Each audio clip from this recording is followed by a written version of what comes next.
Bendito é o nome do Senhor. Amém. Boa noite a todos. Que bom que nós podemos estar na casa do Pai. E eu percebo que hoje à tarde os irmãos foram ministrar lá no asilo. E eu percebo que os céus estão liberados, assim, há uma nuvem de glória, há uma nuvem de presença neste lugar. Porque quando nós manifestamos o reino, nós manifestamos a justiça de Deus. Nós estamos fazendo exatamente o que os céus querem. Os céus querem que nós manifestemos a justiça de Deus. A palavra diz que a terra, ela espera ansiosamente, a criação espera ansiosamente a manifestação dos filhos de Deus. Então, quando nós temos a oportunidade de manifestar a justiça de Deus, de manifestar a justiça do seu reino, então há uma liberação dos céus também. Às vezes, ao invés de você ficar preocupado se Deus vai te dar ou não te dar alguma coisa, você deveria se preocupar em manifestar a justiça do reino. Amém? Se alguém quiser liberar o volume aqui da minha música, por favor. Nós vamos abrir a palavra de Deus. Abra aí em Tiago, capítulo 1, verso 22. E nós queremos falar nessa noite sobre a natureza do povo do reino. A natureza do povo do reino. Nós vamos começar por aqui e vamos mergulhar um pouco sobre uma parte da natureza desse povo do reino de Deus. Tiago capítulo 1, verso 22. Espírito Santo, nós nos colocamos diante de Ti, Senhor. E nós queremos orar, Pai, para que o Teu Espírito, Ele possa nos dar entendimento da Tua palavra. Que o Teu Espírito, Ele possa ministrar o nosso espírito, Senhor. Nós queremos, precisamos e necessitamos ouvir, discernir e entender o Teu Evangelho. Nós não queremos que essa semente seja roubada, Senhor. Nós não queremos que essa semente nos seja tirada. Nós queremos que ela possa crescer em nosso espírito, crescer no nosso interior, ela possa frutificar e ela possa produzir tudo aquilo que o Senhor deseja, em nome de Jesus. Amém? Amém? Então nós vamos ler Tiago, capítulo 1, verso 22 ao 25. Tornai-vos, pois, praticantes da palavra, e não somente ouvintes, enganando-vos a vós mesmos. Porque se alguém é ouvinte da palavra e não praticante, assemelha-se ao homem que contempla num espelho o seu rosto natural. Pois a si mesmo se contempla e se retira e para logo se esquece de como era a sua aparência. Mas aquele que considera atentamente na lei perfeita, lei da liberdade, e nela persevera, não sendo ouvinte negligente, mas operoso praticante, esse será bem-aventurado no que realizar. Amém? Deixe marcado aí. Então, queridos, em Mateus capítulo 5, 6 e 7, Jesus apresenta a constituição do reino de Deus. Amém? Jesus apresenta a constituição do reino de Deus. Ele traz para junto de si os seus discípulos, aqueles que o seguiam, e ele começa a ensinar para aquelas pessoas que eles estavam integrando, eles estavam fazendo parte do reino de Deus. Amém? Ele apresenta para esses homens e diz para eles que agora eles se tornaram cidadãos do reino. Eles agora se tornaram filhos do reino. Eles agora se tornaram filhos de Deus. E então, para explicar a eles sobre o que era ser cidadão do reino, o que é ser um cidadão do reino de Deus, o que é fazer parte do reino de Deus, ele começa a falar da natureza deste povo. Ele começa a explicar como é este povo. Nós precisamos entender que quando Jesus está ensinando Mateus 5, 6 e 7, naquele tempo, naquele momento, em Israel, em Jerusalém, na Galileia, haviam dois grupos distintos. Haviam os gentios e haviam os religiosos. Os gentios e os religiosos. Os religiosos, eles se subdividiam em vários grupos. Tinha os escribas, tinha os fariseus, tinha os zelotes, tinha os sacerdotes. Havia um grupo muito grande. E os gentios eram os chamados pagãos, os romanos, os samaritanos, enfim. Mas aí quando Jesus começa a falar sobre a natureza desse povo, e se você parar para ler Mateus 5, 6 e 7, você vai ver que Jesus começa a explicar e a comparar como é ser cidadão do reino. Em algum trecho, Jesus diz assim, não seja como os gentios. Não faça como os gentios. Não façam como os gentios. Ou então ele dizia, os gentios é que se preocupam com isso. Então, quando Jesus está explicando sobre o que é ser cidadão do reino, talvez a ala de religiosos tenha se sentido feliz, tenha se sentido contente, porque Jesus estava, se não era para ser como o gentio, se não era para fazer como o gentio, na mentalidade deles, então devia ser como os religiosos. Se não é para ser como o gentio, se não é para fazer como gentio, então é para fazer como os religiosos. Mas aí, dali a algum tempo, Jesus diz assim, não faça como os religiosos. Não seja como religioso. Não é assim que você deve ser. Os religiosos é que fazem isso.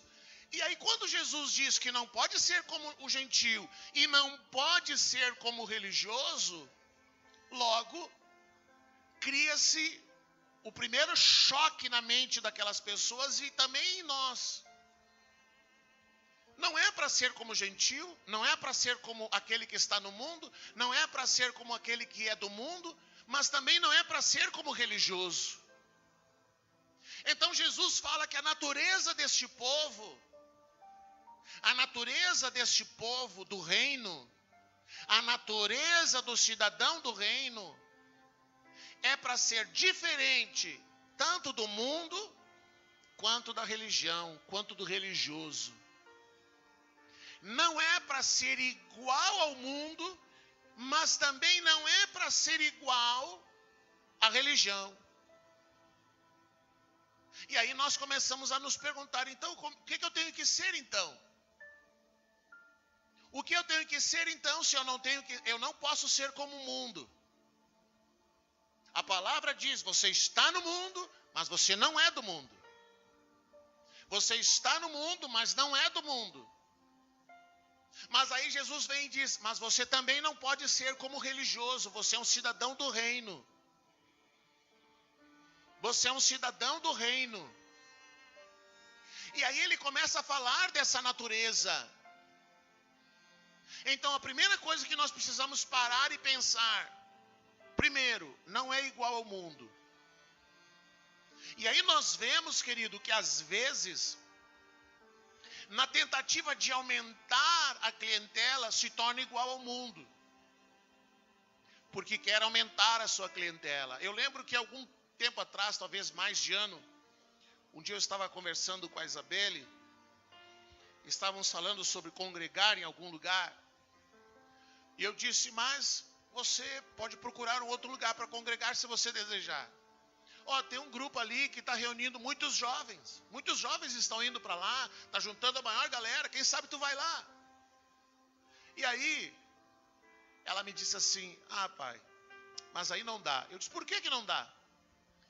Porque muitos daqueles jovens que você vê no domingo cantando, dançando, se alegrando, louvando a Deus, falando de Deus, no sábado à noite estão lá na Seven, bebendo, dançando e fazendo fiasco. Aí eu não tive argumento.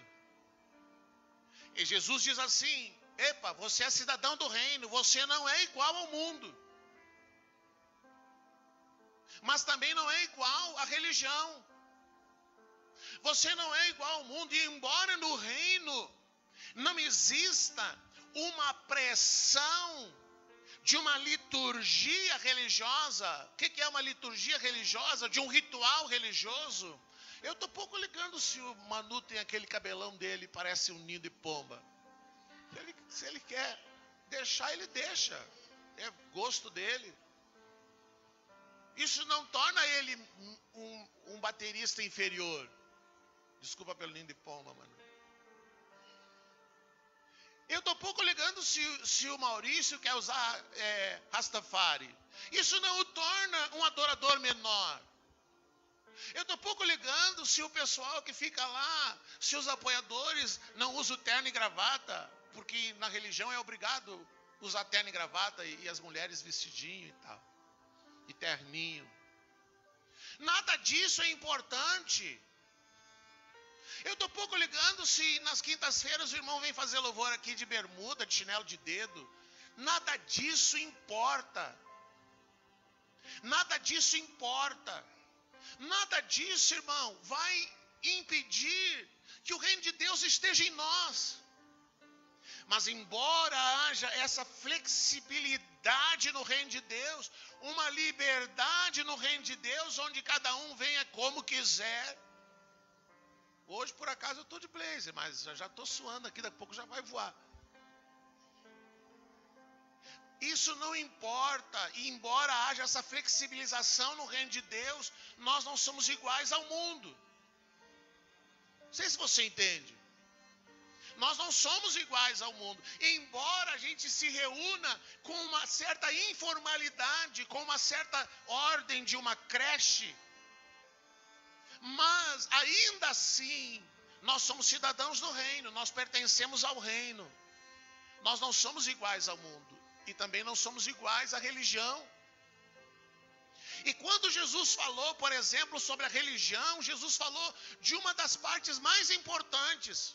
Quando ele falou sobre oração, por exemplo, ele disse, não façam como os religiosos. Não façam como os religiosos. Mas uma das características dessa natureza do povo do reino está exatamente em Tiago 1:22, em Tiago 1:25. Não seja um ouvinte negligente. Porque no reino de Deus, querido, não importa o tanto que eu aprendi. Não importa o tanto que eu conheço do Senhor. Não importa o tanto que eu conheço da sua palavra. E é bem verdade que em pouco tempo ouvindo o evangelho do reino, se aprende mais do que anos sentado num lugar de religião. É bem verdade que quando nós nos expomos ao evangelho puro e simples, nós aprendemos muito mais do que se sentar para ouvir o outro evangelho. E quase sempre nós nos chocamos com o que ouvimos. Nós nos chocamos com o que aprendemos. E muitas vezes nós precisamos dizer para nós mesmos, mas não foi assim que eu aprendi. E alguns até dizem para mim, não foi assim que o Senhor me ensinou. E muitas vezes eu tenho que dizer, esquece que eu ensinei antes. Ouça o evangelho do reino. Mas não é assim que o Senhor fazia. Eu não fazia tudo certo, porque eu também fazia o que eu aprendi e pensava ser o certo. Não sei se você entende. Então Jesus vem e diz, uma parte da natureza, uma das partes da natureza desse povo do reino está ali, ó. Não seja um ouvinte negligente, mas operoso praticante. Não importa o quanto que eu aprendi, não importa o quanto eu sei, não importa o tanto de revelação que Deus me deu, não importa quantas conferências eu compareci, não importa quantos seminários eu assisti, não importa quantas mensagens eu estou recebendo, o que Deus quer saber é o quanto disso tudo eu estou praticando. É isso que Deus quer saber. O quanto disso tudo eu estou praticando. O quanto disso tudo se torna uma prática na minha vida. O quanto disso tudo se torna realidade na minha vida. Então a palavra fala de misericórdia. Então quanto eu sou misericordioso? A palavra fala de compaixão. Quanto de compaixão há em mim? A palavra fala de amar ao próximo. Quanto eu estou amando ao próximo?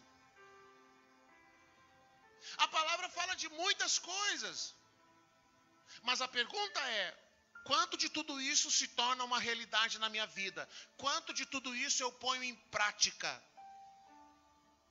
Então Jesus, ele fala dessa natureza deste povo. Às vezes, nós temos aqui na terça-feira a escola do reino. Se eu fosse dizer, pastor, se é para mim escolher qual é o dia que eu não posso perder, eu diria, você não pode perder nenhum dia. Você não pode perder na terça, porque terça-feira é o dia de estudarmos a palavra, de mergulharmos na palavra. Terça-feira é o dia que você pode levantar a mão, você pode perguntar, você pode expressar a sua opinião, você pode falar, você pode tirar a sua dúvida e você pode ir para casa sem dúvida alguma daquilo que está sendo trazido na palavra. Na quinta-feira é o dia em que nós intercedemos uns pelos outros, o dia em que nós nos colocamos na brecha, no dia em que nós pomos de lado o nosso egoísmo para orar pelo outro, para interceder pelo outro, o dia em que nós paramos de olhar para o nosso umbigo e olhamos para o irmão que está do lado, e às vezes a gente pensa que está enfrentando um grande problema e não sabe que o outro está enfrentando um problema muito sério, muito grande, muito grave. Então também não faltaria na quinta-feira. E não faltaria no domingo, porque é dia de adoração, porque é dia de alinhamento do reino. Mas hoje, por exemplo, você não pode levantar a mão e perguntar, pastor, volta aí, me explica esse negócio aí, que eu não entendi. Se você entendeu, entendeu. Se não entendeu, chega em casa e ora e diga, Senhor, me ajuda, que eu preciso entender essa palavra. É diferente. Então, a palavra diz que nós precisamos ser praticantes. E aí eu fico perguntando, até que ponto é importante nós chegarmos aqui na terça-feira, mergulharmos em temas profundos da palavra, que ampliam o nosso entendimento. Até que ponto é importante isso? Até que ponto para você é importante conhecer isso? Porque aí entra em questão o que Jesus fala, aquele a quem muito foi dado, muito será cobrado.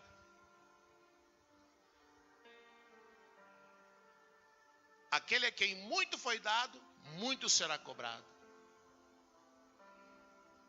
Mas aí eu me lembro que a palavra diz que se eu não ensinar, como diz o apóstolo Paulo, ai de mim se eu não pregar o evangelho, o Senhor vai cobrar de mim por não ensinar o evangelho. E aí eu entendo que enquanto eu tenho a palavra, enquanto eu guardo a palavra, enquanto a palavra está em mim, eu tenho domínio sobre ela. Mas depois que a palavra é liberada, que saiu da minha boca, eu não tenho mais responsabilidade sobre ela. Isso quer dizer o quê? O que você vai fazer com a palavra não é problema meu. É problema seu. O que você vai fazer com aquilo que você está ouvindo não é minha responsabilidade.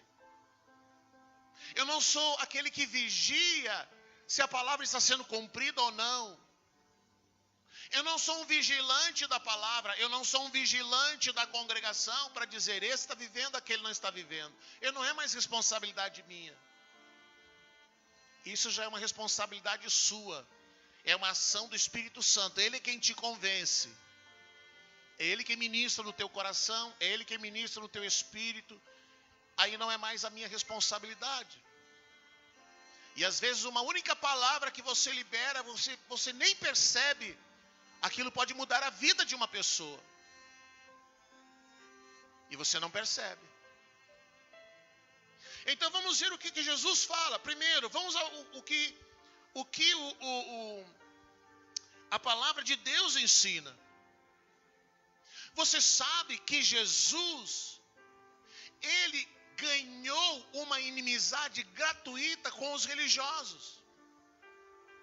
Por que Jesus arrumou uma inimizade gratuita com os religiosos? Porque ele ensinava e ele fazia o que ensinava. Os religiosos ensinavam, eles traziam um jugo pesado sobre as pessoas, mas eles não viviam o que ensinavam. Eles diziam para as pessoas, façam isso, faça aquilo, faça aquele outro, mas eles mesmos não faziam. Mas aí vem Jesus. E Jesus começa não apenas a falar, não apenas a ensinar, mas ele ensinava e ele mostrava na prática. É assim que tem que ser feito. É isso que eu estou dizendo. É desse jeito que eu estou falando. Então, quando Jesus chega em Jerusalém, por exemplo, tudo estava de uma certa forma organizado.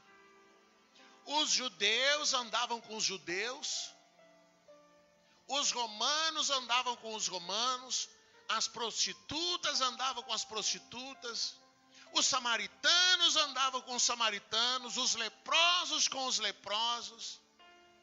Nada se misturava, os publicanos com os publicanos. Aí Jesus vem e ele bagunça tudo. Jesus vem e ele toca nos leprosos, senta-se à mesa com os publicanos, orienta os romanos, libera cura para os enfermos, conversa com os samaritanos, libera perdão para as prostitutas. Jesus bagunça tudo. Até no meio do sinédrio, Jesus tinha pessoas que ele tocou lá dentro. No meio das pessoas importantes de Jerusalém, haviam pessoas que foram influenciadas por Jesus. Bagunçou tudo. E aí o que eles disseram? Esse homem tem demônio. Porque quando ele não estava aqui, tudo estava tão certinho. Agora olha aí, ele misturou tudo. Misturou tudo, agora os judeus querem sentar com os publicanos, os romanos sentam-se com o povo, ele vai lá e come na mesa com as prostitutas, ele vai lá e toca nos leprosos, ele vai e faz isso, ele vai e faz aquilo. Esse homem tem demônio. Então, aqui há uma coisa que nós precisamos entender. Você é um cidadão do reino. Se você é um cidadão do reino, você vai adquirir gratuitamente inimizades.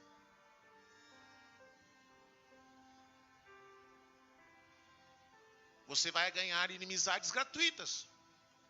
Porque as pessoas vão dizer que você é endemoniado. Elas vão dizer que você está fora da casinha. Você não se encaixa no grupo dos religiosos e não se encaixa nos grupos dos ímpios. Mas é o que disse Paulo para os Filipenses, capítulo 4, verso 9. O que Paulo disse para os Filipenses? Capítulo 4, verso 9.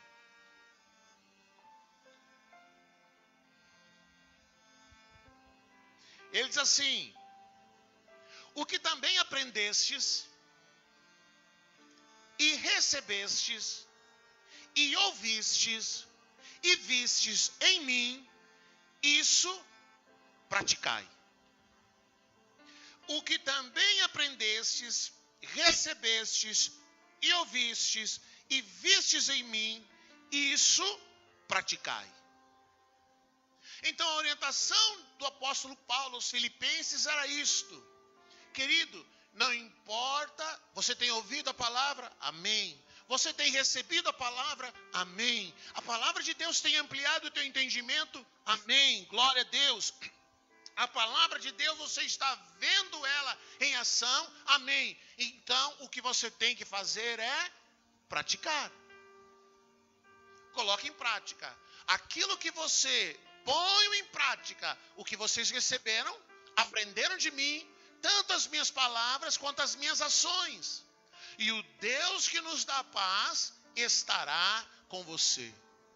Cutuca o irmão e diz assim, ó, tem que praticar, irmão. Não é só saber, não é só aprender, não é só ampliar o entendimento. Não é buscar uma nova revelação, mas é praticar as revelações antigas. Às vezes alguém diz assim, Deus não me deu nenhuma palavra, mas você já está praticando a última palavra que Ele lhe deu? Você já está fazendo o que Ele disse que você tinha que fazer? Não. Então como que você quer uma nova palavra? Como você quer uma nova direção se você ainda não colocou em prática nem o que Ele te falou há tempos atrás? Ele não vai dar uma nova revelação enquanto você não colocar em prática a revelação antiga. O que mais que a palavra de Deus diz? Hebreus 13:2.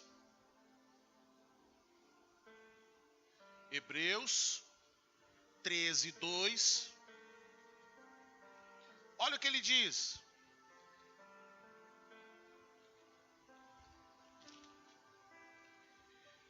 Não negligencieis a hospitalidade, pois alguns, praticando-a, sem saber, acolheram anjos. O que a palavra está dizendo? Seja o quê? Hospitaleiro. Seja hospitaleiro. Esteja disposto a receber pessoas em sua casa de uma forma cordial. Seja hospitaleiro, pratique a hospitalidade. Por quê? Porque alguns, sem saber, acolheram anjos. Sem saber, querido, você pode ter acolhido anjos. Sabe que há uns 30 e poucos anos atrás, muito antes ainda de eu sair de Porto Alegre, um dia apareceu lá em nossa casa, na zona sul de Porto Alegre, apareceu um cidadão, eu não lembro se ele era chileno, o que ele era, eu sei que ele falava espanhol. E aquele rapaz tinha um bilhete. Ele veio, não sei da onde, e ele só tinha um bilhete com o nome do meu pai e o endereço. E aí era uma noite muito fria, no inverno muito frio. E ele estava só com uma camisa de manga curta, uma calça social. E ele bateu lá e ele falava espanhol, a gente não entendia bolhufas do que ele falava. Mas ele deu a entender que ele queria dormir ali em casa naquela noite. Aí, sabe como é que é, né? Daí a mãe entrou, o pai entrou e ficaram lá confabulando. O que nós vamos fazer? E se esse homem é um bandido? Se esse homem é um assaltante? E se esse homem é um foragido? Aí o pai disse, mas o coitado, olha só, tá só com essa roupa, tá um frio. Aí nós acolhemos aquele rapaz. Ele tomou banho, recebeu alimento, recebeu roupa, demos para ele blusão e roupa de inverno. Ele dormiu bem aquela noite. Aí no dia seguinte, lá nas conversas, lá de um jeito se entenderam que ele ia para Jocum, que tinha ali na área metropolitana. Aí o pai pegou, colocou ele no ônibus, orientou, explicou como é que ele tinha que fazer para chegar no lugar que ele queria. E nunca mais eu vi esse rapaz. Nunca mais a gente soube notícia dele, eu não lembro o nome, não sei mais nada dele. Mas quando eu saí para o ministério, eu precisei ser acolhido por famílias. Quando eu fui embora de Porto Alegre, eu precisei ser acolhido por famílias. Eu enfrentei o primeiro inverno, e no primeiro inverno eu tinha trazido de casa só um cobertorzinho, e eu não tinha roupa de inverno. Não para o frio de Santo Ângelo, aquilo lá parece que a água congelava na torneira, assim, no cano. E aí quando veio o frio, eu dormia, botava 3 calças, botava tudo que eu tinha de roupa e passava muito frio. Mas também não falava nada para ninguém. E um dia uma senhora, uma irmã da igreja, a irmã Edna, e a irmã Geni, que recentemente até encontrei ela no Face, ela me perguntou, missionário, você não passa frio de noite? Como é que você... Aí eu disse, passo. Aí eu aproveitei, né? Eu não falei, mas é que me perguntaram, passo frio sim. Você não tem acolchoado, você não tem não sei o quê? Não tenho, só tenho um cobertor. E aí naquela semana aquelas pessoas se organizaram e providenciaram para mim coberta. Aí um irmão me pegou, que hoje é pastor, o Vitor, me levou, tinha a Casa do Gaúcho, me levou lá, comprei poncho, comprei meia, comprei cirola, fiz um enxoval lá. E aquelas pessoas me acolheram. E a palavra de Deus nos diz, querido, se você quer colher, você tem que semear. E aí eu fico pensando, se a gente tivesse mandado aquele rapaz embora aquele dia, anos depois eu precisei ser acolhido, quem iria me acolher? Quem iria cuidar de mim? Quem iria ser hospitaleiro comigo quando eu não fui hospitaleiro? Então a palavra de Deus diz ali aos hebreus, não negligencieis a hospitalidade, porque alguns praticando-a sem saber, acolheram anjos. Hoje ainda eu falava com uma pessoa e dizia assim, na vida nada é definitivo. Você olha para uma situação hoje, querido, e você acha que está tudo certinho, tudo está redondinho, nada vai mudar. Mas basta Deus querer, e quem tem em cima estará embaixo, e quem não precisa de nada estará precisando de tudo. A gente tem que cuidar para não fechar uma porta, porque essa porta amanhã depois você poderá precisar bater naquela porta e pedir um socorro, uma ajuda e um favor.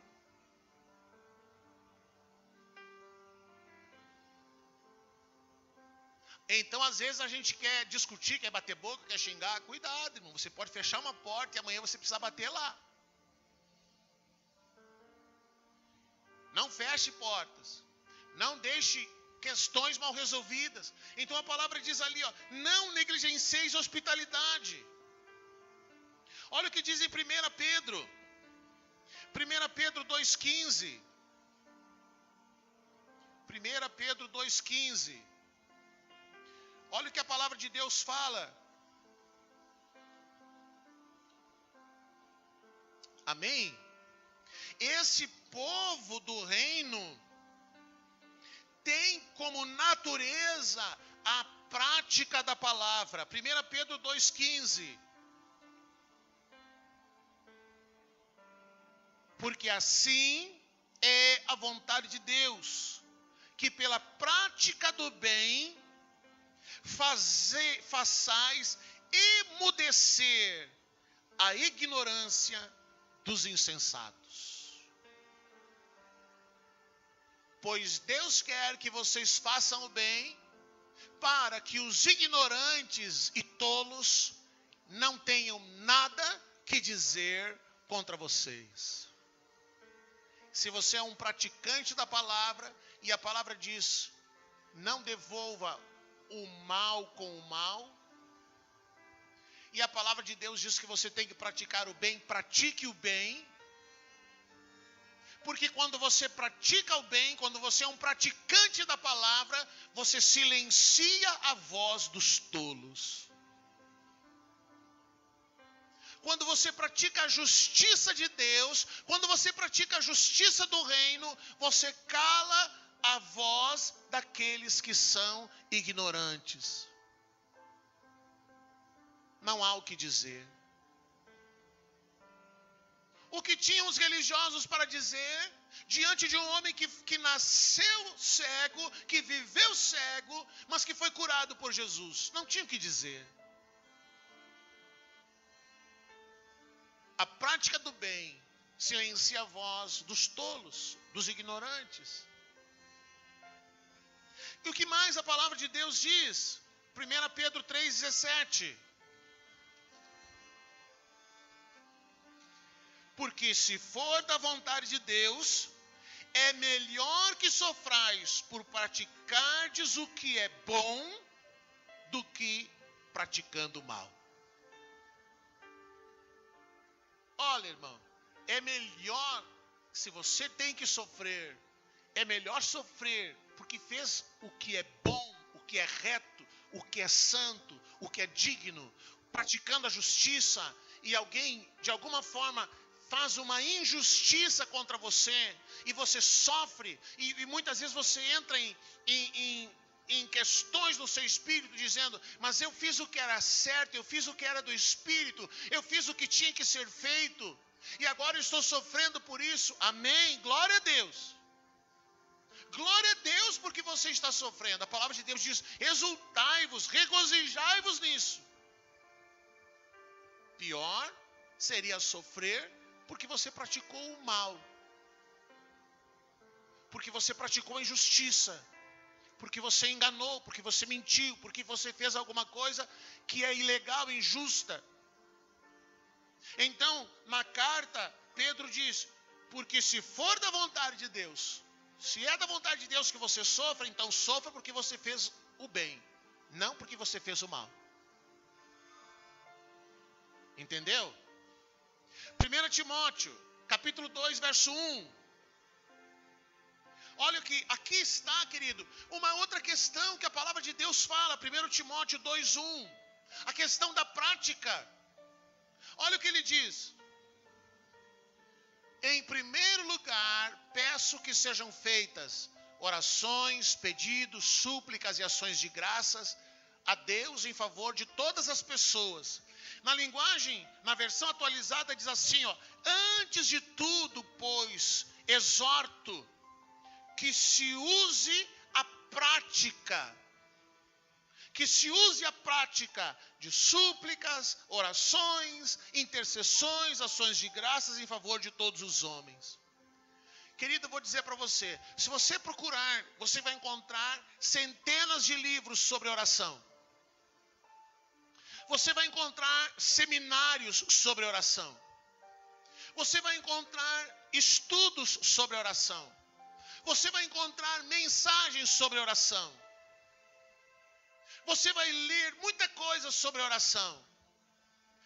Todas as pessoas com quem você conversa conhecem os benefícios da oração.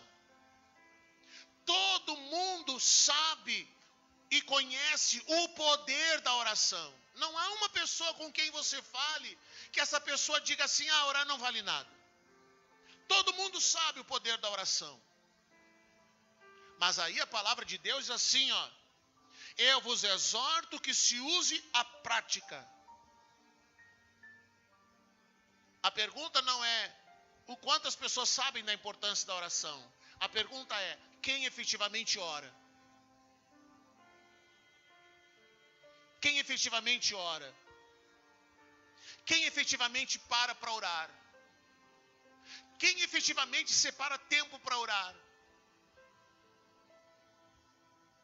Não é se você foi num seminário de oração. Não é se você leu muitos livros sobre oração. Se você encontrou mensagens sobre oração. Você vai encontrar muitas mensagens, muitos ensinamentos sobre oração. Sobre oração de guerra, sobre oração em línguas, sobre oração de cura, todo tipo de oração. Mas quando Paulo escreve para Timóteo, ele diz, eu te exorto para que se use a prática da oração. Então a pergunta, o que Jesus fala, que faz parte da natureza desse povo de reino, é que esse povo de reino não fica só naquela de vocês oram por mim. Vocês oram por mim. Ora por mim aí, ó. Ora aqui pelo meu pedido, ora aqui pelo meu nome. Ora aqui pela minha família, ora aqui por esse problema. Mas a pessoa efetivamente não ora. A pessoa efetivamente ela própria não se importa. Ela própria, às vezes nas quintas-feiras, quinta-feira é o dia que mais chega a pedido de oração. A gente recebe muitos pedidos de oração. Mas às vezes até a pessoa que manda um pedido de oração não vem orar. E aí eu costumo colocar lá, vamos orar juntos hoje, amém, amém. Mas a pessoa não vem. Então a questão, Jesus fala, Paulo orienta para Timóteo assim, olha Timóteo, eu quero te exortar, eu quero que você entenda, eu quero que isso entre no seu coração, que haja a prática da oração. Haja a prática da oração. Quando Jesus fala de oração, ele fala isso, ele questiona os religiosos. Ele questiona os religiosos. Mas ele ensina o povo do reino, vocês têm que orar. Vocês têm que praticar a oração. O povo do reino, uma parte da natureza desse povo do reino é que eles são praticantes, eles praticam a oração. E a questão é, se você conhece os benefícios da oração, por que não ora? Se você sabe que a oração tira a ansiedade do teu coração, por que você anda ansioso? Se você sabe que quando você ora, você fica mais tranquilo, mais centrado, menos carnal, por que não ora? Se você sabe que a oração te torna mais controlado, você explode menos. Por que está virada numa granada então, que se alguém chegar, puxa o pino, você explode? Se você sabe que a oração te torna mais espiritual, por que você é carnal? Se você conhece os efeitos da oração em você, na tua vida, por que não ora? E a palavra de Deus diz, se use a prática da oração. Use a prática da oração. Jesus, em Apocalipse 22, 11,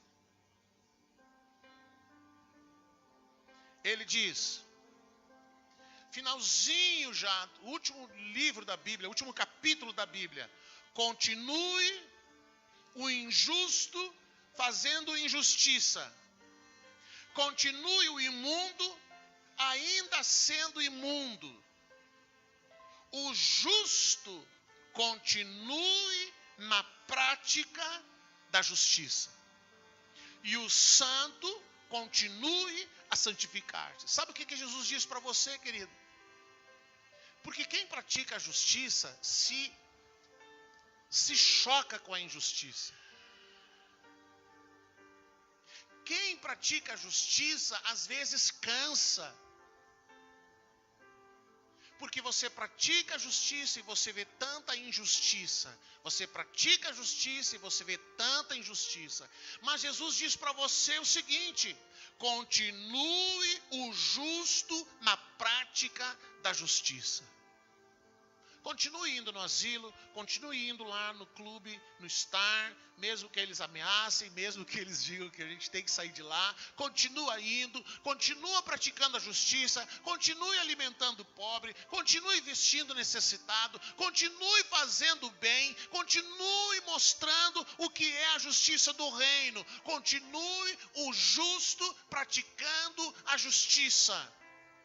Porque quem vai recompensar essa justiça é o Senhor. Bem-aventurados aquele que tem fome e sede de justiça. Continue praticando a justiça. Continue na prática da justiça. Não se torne egoísta, porque todos são egoístas. Está com fome, maninho?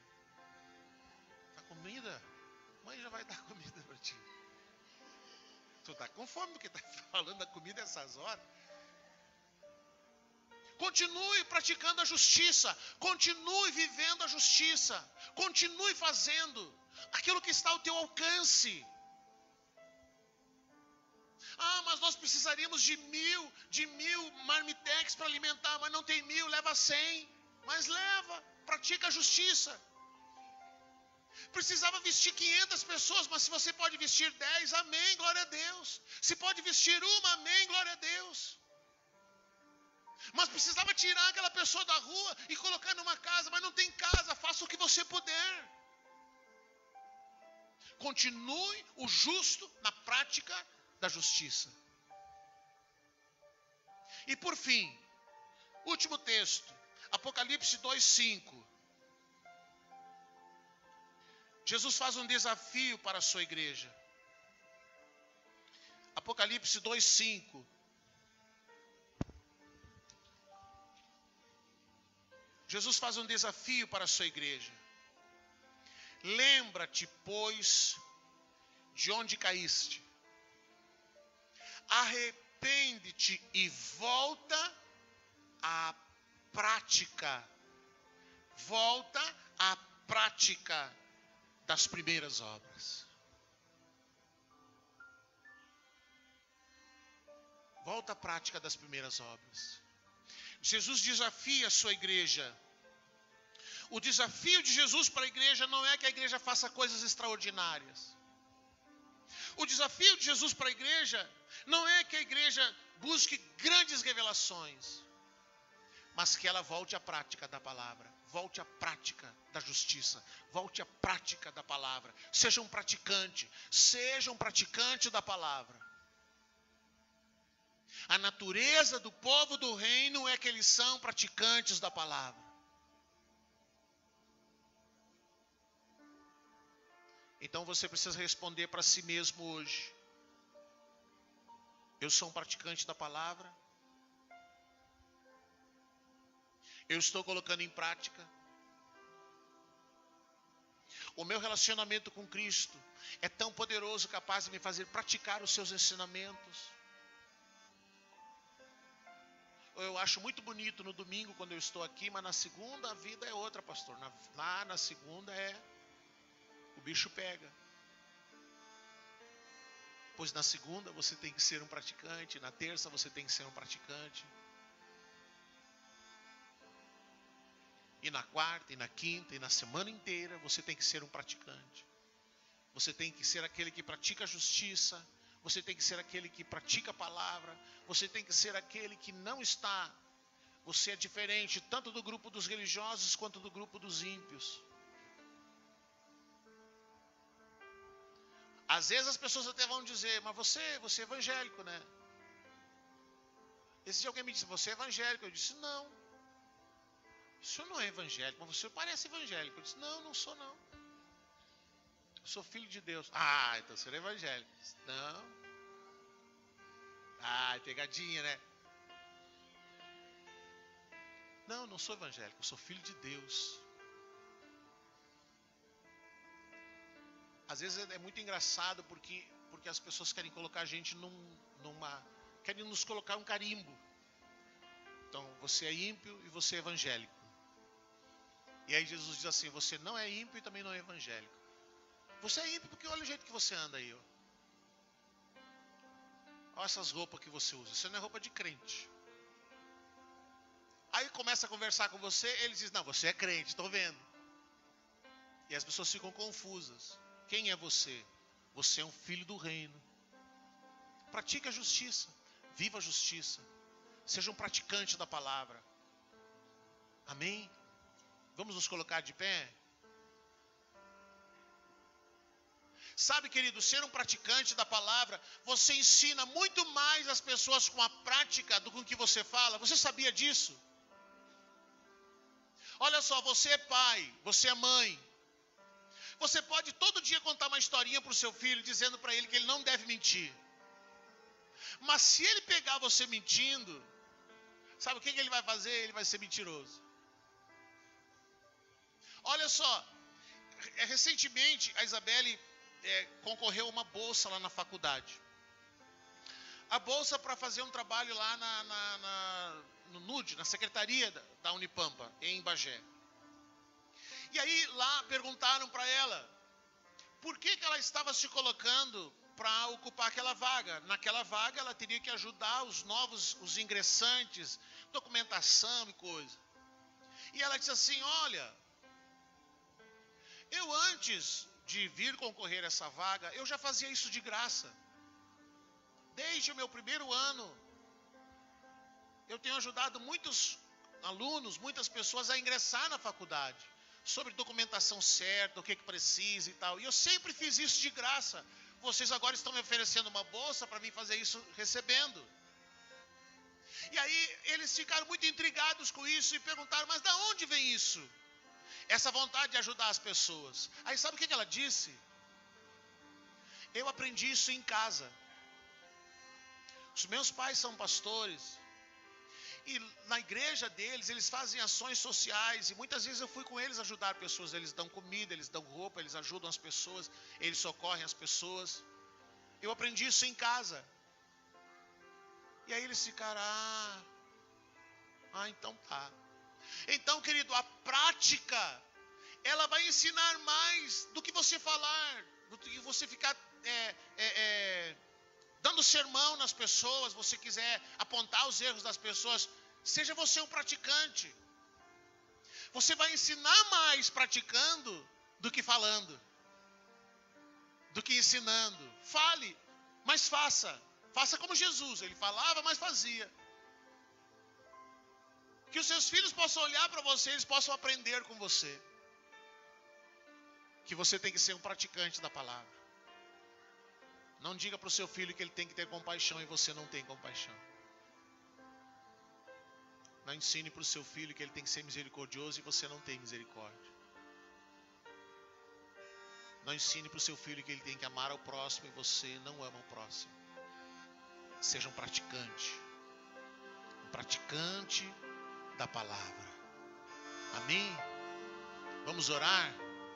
Dê a mão para as pessoas da sua família.